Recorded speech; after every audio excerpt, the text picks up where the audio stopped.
Hotel Board Chairman Michael Scott is leaving it up to the Prime Minister to reveal more details of the Grand Lucayne purchase and its impact, if any, on employees. What we can tell you is that Mr. Scott was expected to meet today with employees.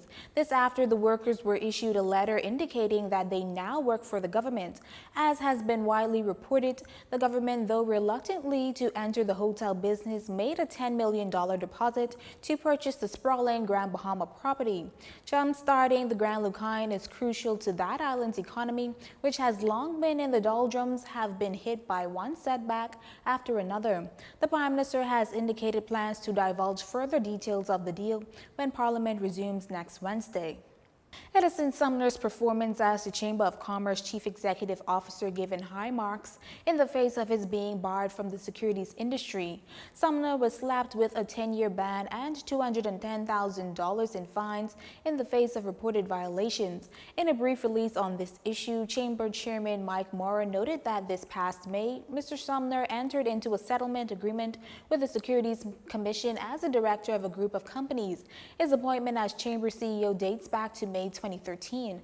Mr. Sumner's performance, said by Mr. Mora, has not been impacted by the proceedings of the SCB, adding that he has been an integral part of the Chamber's successes and its increased profile and contribution to the local economy, specifically as it relates to the activities of commercial enterprises. Mr. Mora ended by saying that the BCCEC looks forward to Mr. Sumner's continued efforts in his role as CEO. Mr. Sumner wasn't the only person the commissioner banned. Broker Owen Bethel of Montague Capital Partners was slapped with a lifetime ban following the company's $17 million fold-up.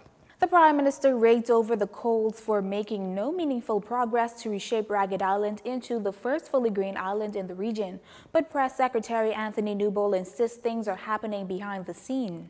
The actual rebuilding of that island again, waiting for the approval of documents from the Ministry of Works, so that the basic infrastructure, police station, nurse's office, before those will actually be reconstructed.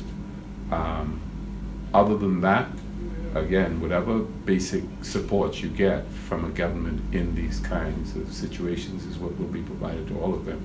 Again, the Prime Minister says he intends to make it a green island. Yeah, but that's not going to happen like that. Again, you get the report. The recovery unit was down there, made a report. As I said, the architects down there, the Ministry of Works, need to get done with their drawings and approve them for that basic infrastructure to be rebuilt. Ragged Island was deemed uninhabitable after Hurricane Irma barreled last year. Utility services have since been restored. In the wake of a recovery report, Ragged Islanders also received financial assistance in the amount of over $70,000. 18 households approved for assistance received a maximum of $4,000 each to further assist with post-hurricane recovery efforts. Growing opposition to any proposed development on Lighthouse Point. Adding their voices to the fight to save the national treasure are 11th graders Francesca Hanna, Wadenia Weinberger, and Chrisman Moss. The Central Eleuthera High students, along with their classmates, have signed on to the petition to save the historical site in hopes of deterring any plans the government may have of selling to Disney Cruises. Reports are that if Disney were to get its hands on the tourist attraction, it would employ Bahamians, but Eleutherans are reportedly not buying into that idea. They don't truly believe that because after some time, then they feel as if they won't fulfill the promises that they have made to the people. And so what they want to do is keep it, preserve it, and make it into a national park and let it be free for all Bahamians to experience and to look over. Not just Bahamians, but tourists as well.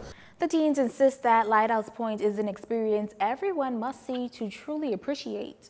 The experience, wow, it's more than just words. Just going there to see the different ponds and seeing the water and the different colors in the water, the engravement on the rocks, the habitats that are there for the different type of animals. It just warms your heart to see what is actually on our island. It starts with our younger generation right now to speak up for what is right. And if we don't speak up now, then we're gonna take we're going to let people take advantage of what is ours. And the students are prepared to step things up if necessary. We are pushing and fighting for Lighthouse Beach because we are all Eleutherians and we wanted to stay there. We want access all the time. Tourists could come and visit and everything. We don't think that it should just be for cruise, the people on the cruise. It's too beautiful for that. And we want the government to know that we are pushing and we don't want this to be in vain. Like, we are here. We came all the way from Eleuthera just to prove our point. You're watching JCN News. Stay with us. This segment of the news was brought to you by Alive.